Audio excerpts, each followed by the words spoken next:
Hello everybody again, and welcome to this new video on what is a self-organizing team. And in this video we're going to explore what it is, what's the purpose of it, and how do we really understand if a self-organizing team is really working well.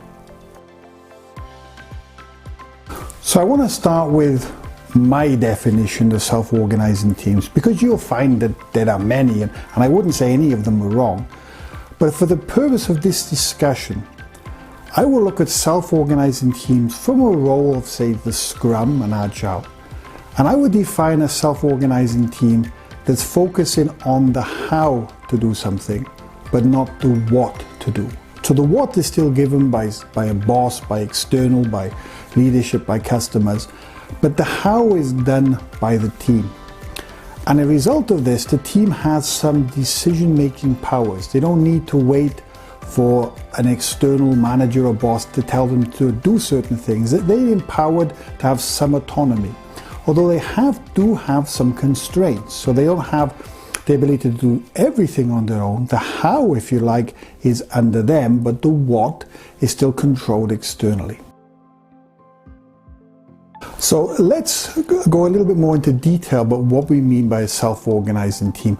And yes, use again a kind of thought experiment or analogy. Now, I can't take credit for the analogy. This comes from Ken, who's one of the founders of Scrum, and I'll put his book in the link below from Amazon, because I highly recommend this book.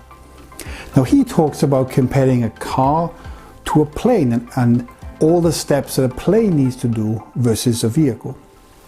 So let's go and look a bit more into detail of this. Imagine that we're a passenger plane.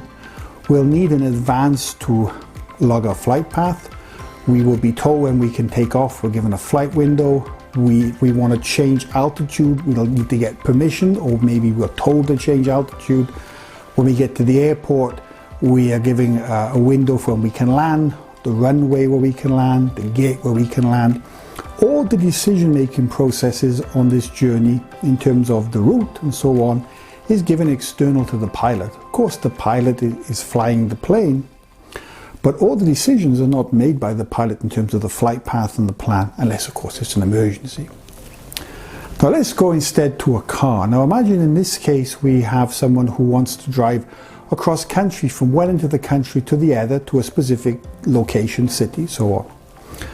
Now, in that case, this person, in order to be efficient, will probably need to change their route many times. Think of the different unpredictable factors they will face. They could face tailbacks, traffic jams, road works, specific times of the day, all these factors coming to the point that they should need to make on-the-spot decisions. When on the ground, when they're seeing the situation, they will make naturally decisions on different routes and changes. Because of the complexity and unpredictability, it's much better if they make those decisions. Now, where they go, the location can still be done, if you like, externally, but all the decision-making processes on the route and the times and so on can be adjusted by the driver in order to achieve on time. And I like this example because it really shows, in this case, about unpredictability and about the need for allowing decision-making processes done internally, in this case by the driver, versus a plane, which is a very different type of system, if you like, versus driving across country with all the unpredictability. Okay, so we've talked a little bit about self-organizing teams. So what's the use of them? Well, think about the attributes. Self-organizing teams have levels of autonomy. They still need to work within certain frameworks, just like a driver would need to work with inside the highway code, but they have a certain level of autonomy and decision-making. That means that such a team can manage unpredictability. They can be fast to change. So what type of environments would we see that in? In software, right? Going back to Scrum. And we can see how with Scrum, and with the fact that we have requirements, if we go back even further to an iron triangle, where requirements could change a lot. Therefore, we see an adaptable team that can manage and move and adjust to variation coming in, and making their own decisions fast on the spot gives us a big advantage with such a team. And that's where you see the advantage of self-organizing teams, is their ability to adapt and change and make decisions fast. So you've got your self-organizing team. You have it working. But how do you know it's working? What factors can you use to help you understand if it's working? Now, this is again my personal choice. And one of them is creativity. Now, if you think about a team that makes its own decisions, that can change the way it works, that team needs to be able to bring up new ideas, new ways of doing things. So let's use another example of the extreme with a command and control, where you have a boss that makes all the decisions. Now, if a boss is making a decision and a person in his team says, well, hang on, boss, I think we can do things in a different way, that boss will look at it maybe as a challenge. You're challenging my approach. We're doing things this way. That person will be burned down, and the environment will be that person doesn't want to speak. And more importantly, when that person is burned down by the boss and attacked by the boss for that idea, it sends a message to the whole team that new ideas are not really welcomed.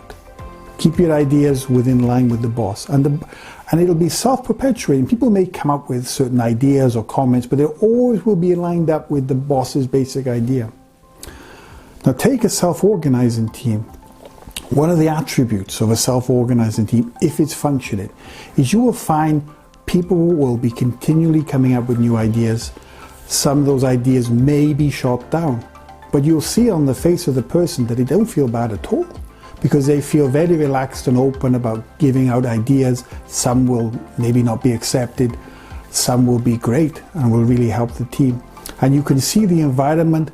It is really emboldening both junior members and senior members, and everyone is equal in terms of their contribution, and any idea is good regardless if they're a senior person or a junior person.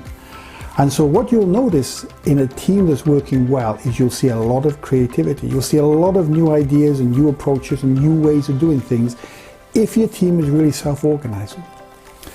And I want to emphasize that point because, again, if you're a company that normally it has the leadership role to give out the decisions to the people, it takes really time to change the approach, and it takes real effort.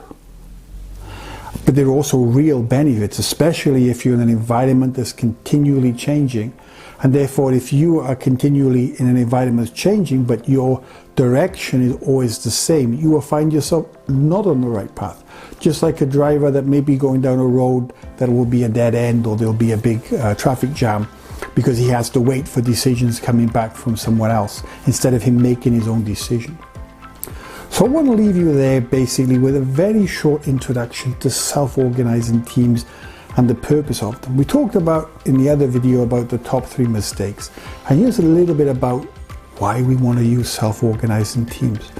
It's a really fascinating area, and there's a lot more we can talk about regarding it. I'll probably talk in a couple of other videos a little bit about complexity theory and how this fits into self-organizing teams, and really the direction, I think, of how we're moving forward in business versus the old command style versus the new style of self-organizing teams. So once again, thanks for watching. Please feel free to subscribe. It helps. And see you next time. Bye for now.